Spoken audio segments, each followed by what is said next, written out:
Donc l'exercice dit un système masse ressort sans amortisseur. Donc voilà, nous avons notre ressort, notre masse M, est sollicité par une force F de T continue et dérivable. On suppose que la solution particulière est notée XP de T.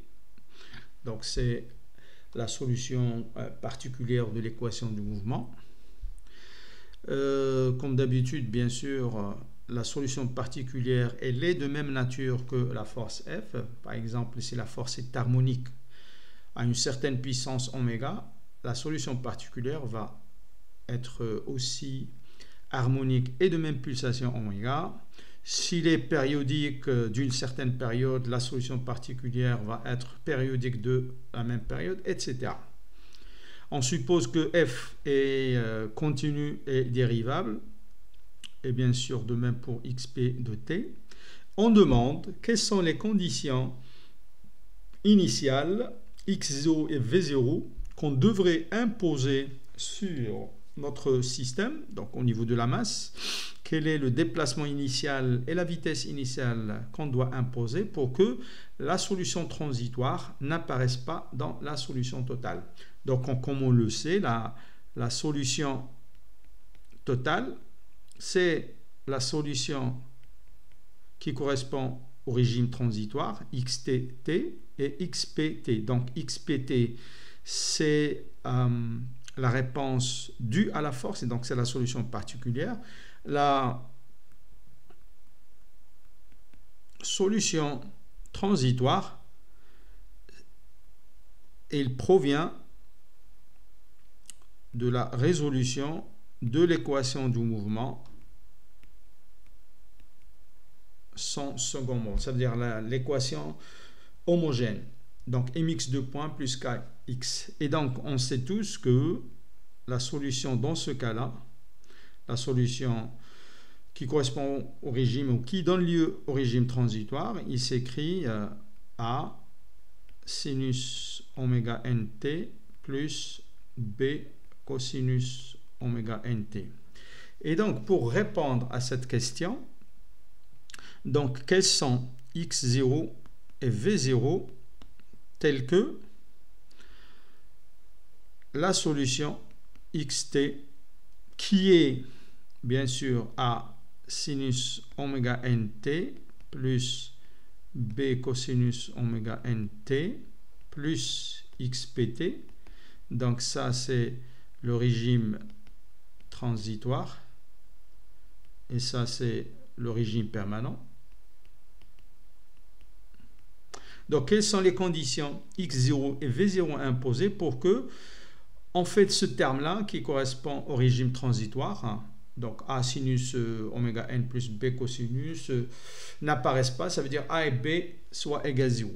Donc d'après cette équation, donc j'ai x de 0, c'est égal à B plus xp0.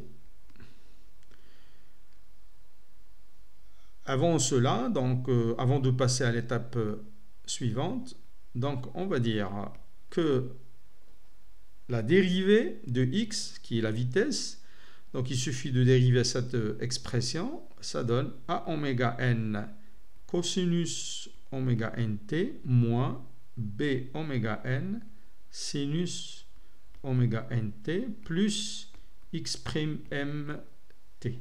Et donc là, ça va dépendre de l'expression de x et p, mais je le garde général.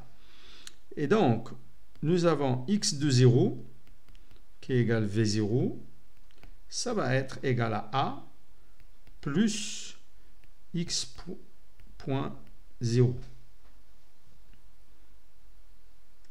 Donc, la solution générale, elle s'écrit,